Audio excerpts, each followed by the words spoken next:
하나님께서는 이스라엘 백성들과 갱신하셨습니다. 모세가 새 돌판을 만들어 시내산에 올라갔고, 하나님은 그 돌판에 십계명을 다시 새겨 주셨습니다.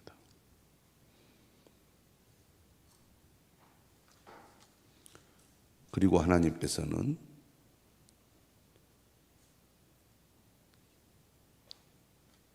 어떻게 하나님을 섬겨야 할지에 대해서 다시 반복하여 언급을 하시죠. 하나님만을 섬겨라, 우상을 숭배하지 말아라, 그리고 절기를 지켜라 말씀을 다시 하셨습니다.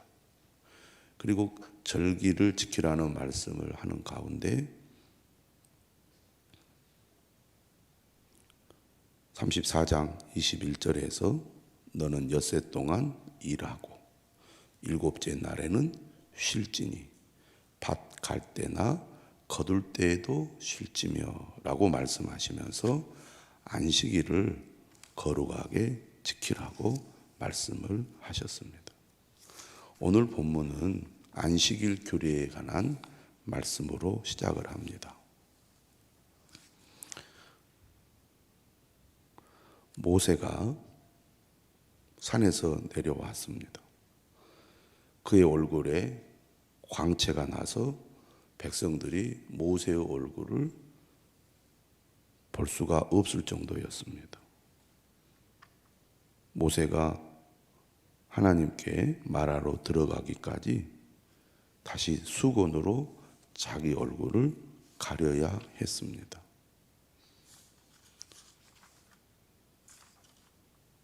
(34장) 말씀은 하나님께서 모세에게 다시 반복하여 강조한 율법에 관한 말씀이라면, 오늘 35장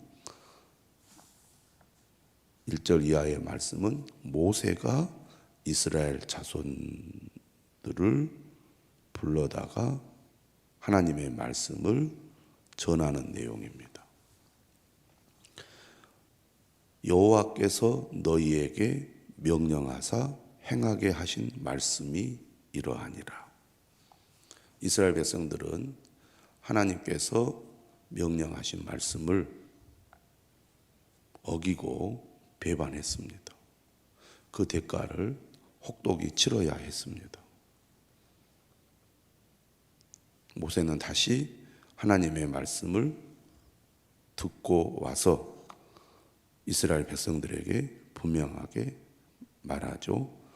이것은 하나님께서 명령하신 것이다. 하나님께서 명령하신다는 것은 곧 이스라엘 백성들이 반드시 지켜야 한다는 것입니다. 명령은 순종을 요구하는 것이죠. 우리가 봤을 때 이것은 할만하다, 이것은 하기가 좀 부담스럽다, 이것은 하기가 싫다, 백성들이 판단하고 선택할 것이 아니라는 겁니다. 하나님께서 명령하신 것은 반드시 지켜야 하는 것이죠. 모세가 오늘 맨 처음으로 백성들에게 명령한 하나님의 말씀은 바로 안식일을 지키라는 것이죠. 안식일은 하나님께서 이스라엘 백성들에게 십계명을 말씀하시면서 네 번째로 주신 말씀입니다. 그리고 십계명 말씀 가운데 가장 길게 설명하고 있는 계명 중에 하나입니다. 두 번째 계명과 네 번째 계명이 가장 길지요. 네 번째 계명이 두 번째 계명보다 더 길게 기록될 정도로 강조하고 있는 말씀입니다. 1계명부터 4계명까지는 하나님 사랑에 관한 계명이고 5계명부터 10계명까지는 이웃 사랑의 계명입니다. 4계명은 하나님 사랑의 적용이라고 할 수가 있습니다. 어떤 면에서는 결론이고 적용이죠. 하나님을 사랑하는 믿음의 표현이 안식일을 거룩하게 지키는 것으로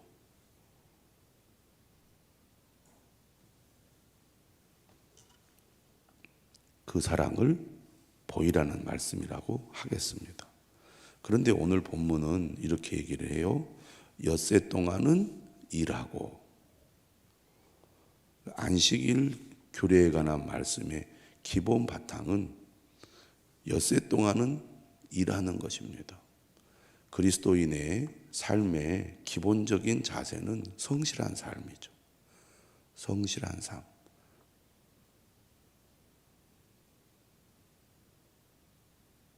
열심히 자신에게 맡겨진 일을 최선을 다하여 일하는 것입니다. 그것이 기본이죠. 일곱째 날은 너희를 위한 거룩한 날이니, 여기에서 여러분들이 주목해서 보아야 할 것은 너희를 위한 날이라는 겁니다. 제가 아까 1계명부터 4계명까지 하나님 사랑에 관한 계명이라고 말씀드렸고, 하나님 사랑의 결정체다, 결론이다, 적용이다, 이렇게 말씀을 드렸는데, 지금 이 구절을 생각을 해보면 곧 하나님을 위한 것이 하나님의 백성을 위한 것이라는 겁니다. 하나님을 위한 것이 우리 자신을 위한 것이라는 거죠. 어린 자녀들은 말합니다. 왜 엄마 위주로만 하세요? 왜 우리는 엄마 말만 들어야 해요? 엄마만 좋으라고 그렇게 하라고 하세요. 우리에게는 좋은 것이 하나도 없는데요. 이런 식으로 이제 불만을 표출할 때가 있는데, 사람은 불완전하기 때문에 하나님과는 비교할 수 없지만, 부모가 자녀에게 어떤 것을 요구할 때는 자녀를 사랑하기 때문에 자녀를 위해서 무엇을 하라고 하는 거잖아요. 그런데 자녀들이 생각할 때는 자녀들을 억압해서 부모에게만 이롭게 한다고 생각할 때가 많이 있습니다. 안식일을 지켜라. 너무 하나님 위주 아닙니까? 이렇게 생각할 수가 있지만, 오늘 2절의 말씀은 뭐라고 얘기하느냐? 일곱째 날은 너희를 위한 거룩한 날이다, 이렇게 말씀하고 있는 거죠. 예수님께서도 안식일은 사람을 위하여 있다, 이런 말씀을 분명하게 하셨습니다. 하나님의 창조에 올리죠. 6일 동안은 일하고 하루는 쉬는 것이 하나님의 창조의 원리로서 인간이 건강하고 안정된 삶을 평생 유지하기 위해서는 이와 같이 안식일을 지키는 삶을 사는 것이 하나님의 창조의 원리에 맞다는 얘기입니다. 인간은 한편으로는 불안하고 한편으로는 욕심을 가지고 있습니다. 오늘도 일을 해야 내 삶이 괜찮을 텐데, 문제가 없을 텐데, 그런 마음의 생각이 안식일을 쉬지 않고 일하게 만들고, 내가 조금만 더 열심을 내면 내가 원하는 것을 얻을 수 있을 텐데, 그러려면 안식일에도 일을 해야지, 이런 욕심이 우리 안에 있기 때문에 이런 불안함과 욕심을 따라 안식일도 쉬지 않고 일을 하게 되면 결국 인간의 삶은, 건강한 삶은 파괴될 수밖에 없다는 것이죠. 몸과 마음이 파괴되어 결국 인간의 삶을 불행하게 만든다는 겁니다. 일곱째 날은 너희를 위한 거룩한 날이니, 거룩하다는 것은 구별된 날이라는 것이죠. 6일과는 다르게 살아라는 것입니다. 여호와께 엄숙한 안식일이라, 반드시 지켜야 한다는 겁니다. 누구든지 이 날에 일하는 자는 죽일지니, 안식일에는 너희의 모든 초소에서 불도 피우지 말지니라. 그만큼 철저하게 지키라는 것입니다. 오늘 우리는 예수 그리스도께서 부활하신 주일을 안식일로 지키고 있습니다. 일을 쉬고 하나님께 예배하며 가족과 함께 보내는 날로 저희들이 구별하고 있지 않습니까? 주말에 일을 해야 더 많은 소득을 얻을 수 있는 직종에 있는 분들도 있습니다. 그럼에도 나는 하나님을 의지하고 하나님 말씀을 따라 살아야겠다, 이런 확고한 믿음이 있는 분들은 주일에 문을 열지 않습니다. 제가 아는 분도 카페를 시작을 했는데 주말에 주로 손님이 오죠. 그런데 주일에는 어김없이 문을 닫습니다. 소득의 측면에서 볼 때는 더 많은 소득을 거둘 수 있음에도 불구하고 하나님을 향한 믿음 때문에 내가 돈을 좀 덜 벌더라도 주일을 지키고 하나님께 예배드리고 믿음으로 살아야 되겠다, 이렇게 마음을 먹고 처음부터 주일에는 문을 열지 않습니다. 열심히 일하되 하나님의 말씀을 따라 신앙생활을 하겠다는 것이고, 그렇게 할 때 하나님께서 보호하시고 인도하시고 도와주실 것을 믿는 것입니다. 오늘 우리 그리스도인들도 주일을 거룩하게 지키는 믿음의 사람들 되어야 할 것입니다. 두 번째 말씀은 모세가 이스라엘 자손들에게 이렇게 말합니다. 여호와께서 명령하신 일이 이러하니라. 오늘 크게 세 부분으로 내용이 구분이 되는데, 모세가 언급을 하면서 이것이 다 하나님의 명령이라고 분명하게 말하고 있습니다. 어겨서는 안 된다는 것이죠.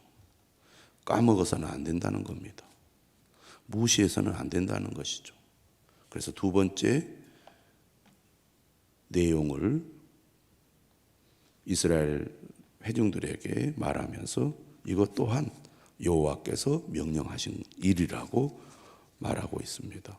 내용은 5절에 나오죠. 너희의 소유 중에서 너희는 여호와께 드릴 것을 택하되 마음에 원하는 자는 누구든지 그것을 가져다가 여호와께 드릴지니. 그러면서 구체적인 목록을 일일이 언급을 하고 있습니다. 우리가 잘 알다시피 성막에 필요한 재료들과 제사장 의복에 필요한 재료들입니다.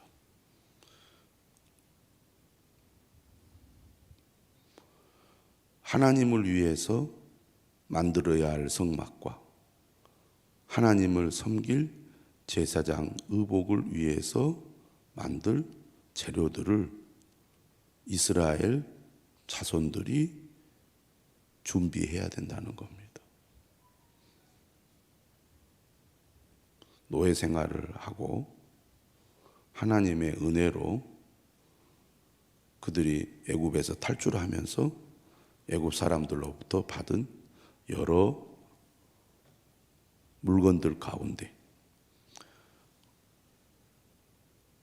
귀하고 소중한 것들을 하나님께 바치라고 요구하고 있습니다. 인간적으로 생각해 보면 아깝지 않겠습니까?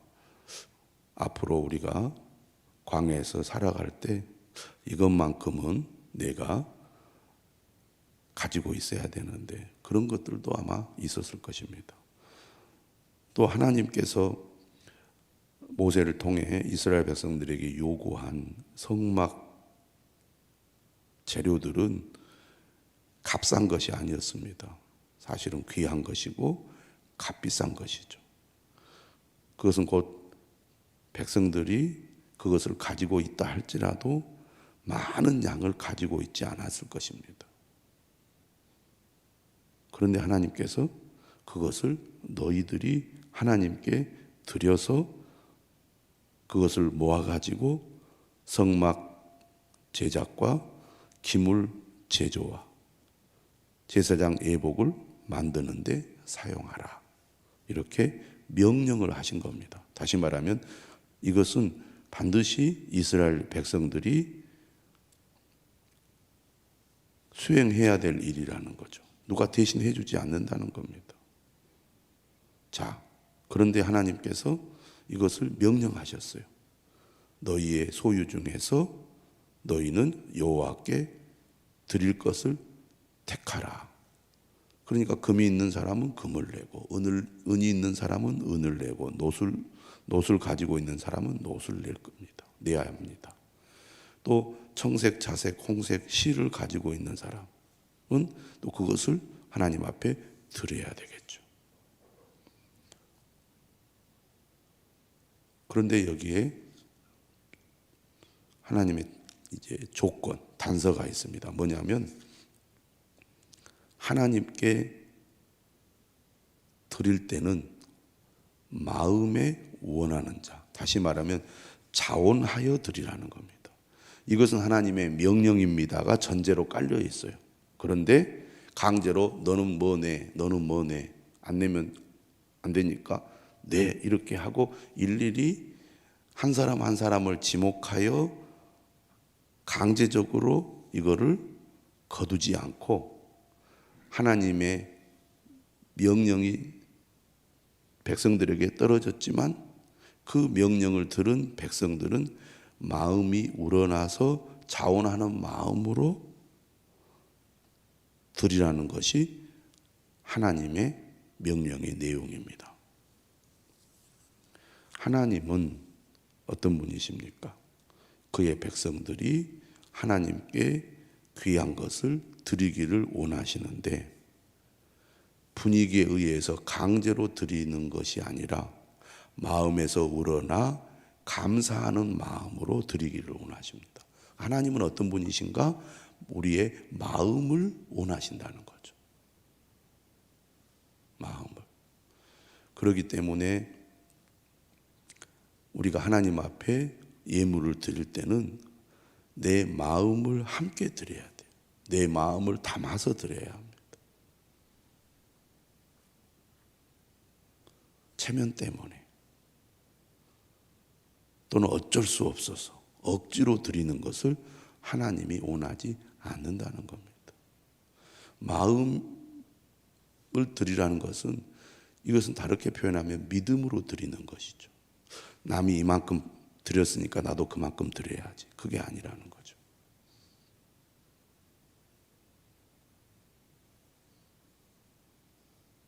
기쁜 마음으로 하나님의 은혜에 대한 감사함으로 고린도 후서는 힘써 드리는 즐거운 마음을 하나님이 기뻐하신다고 분명히 말씀하고 있습니다. 그 다음에 이런 표현을 했어요. 누구든지 그것을 가져다가 여호와께 드릴지니 차별하지 않으십니다.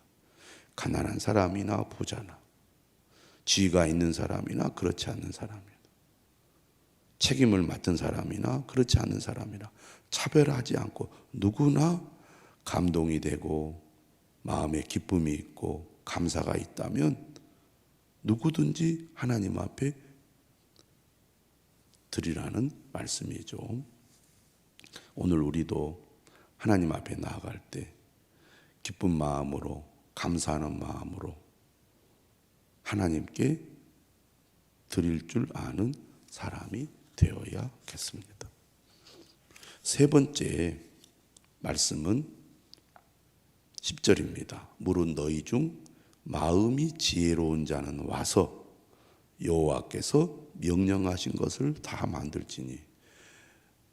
필요한 재료들을 하나님께 드리는 것도 중요하지만 어떻게 보면 그 마무리는 일하는 사람입니다.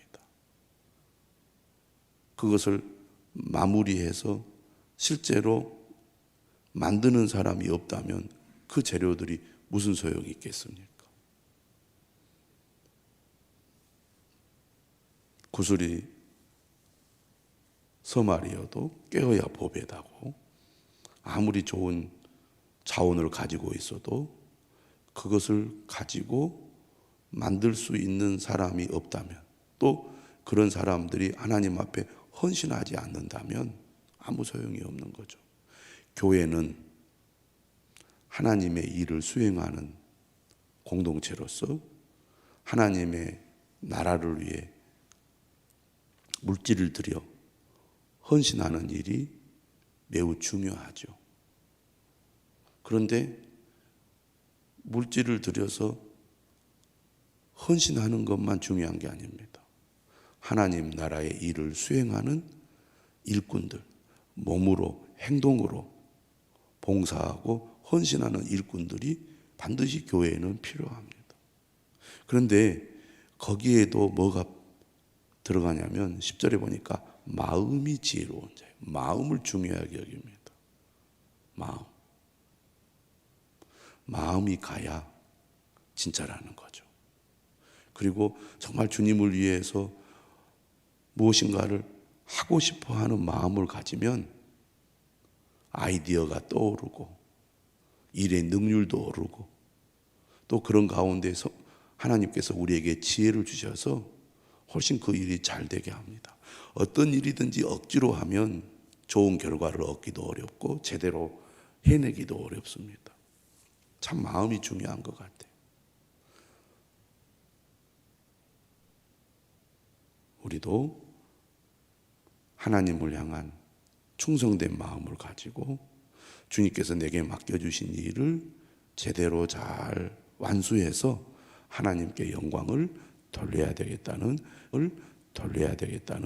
그런 믿음을 가져야 되겠습니다. 오늘 10절은 말합니다. 여호와께서 명령하신 것을 다 만들라고. 임무를 수행할 때 완수하는 것이 중요합니다. 열심히 했는데 어떤 것은 제대로 해놓고 어떤 것은 아예 하지도 않는다. 그러면 사실 완성이 안 되는 겁니다. 우리가 건물을 지어보면 경험하는 거죠. 마무리를 잘해야 되고 빠짐없이 일을 해내야 됩니다. 그래야 모든 것이 제대로 될 수가 있습니다. 그런 의미에서 교회는 많은 사람들이 동참하여 주의 일을 참여해야 제대로 된 완성품이 나오고 좋은 결과가 나올 수 있습니다. 나 같은 사람이 쓸모가 있을까? 할 일이 있을까? 그렇게 생각할지 모르지만 결코 그렇지 않습니다. 소중하지 않는 하나님의 자녀가 없고 필요하지 않는 교인이 없습니다. 다 소중하고 다 필요한 사람들이죠. 우리가 하나님의 말씀을 따라 하나님께서 우리에게 맡겨주신 사명을 수행할 때 모두가 다 소중하고 필요한 존재임을 분명히 알고 하나님의 부르심에 마음을 다하여 참여하는 우리 모두가 될 수 있기를 주님의 이름으로 축원합니다.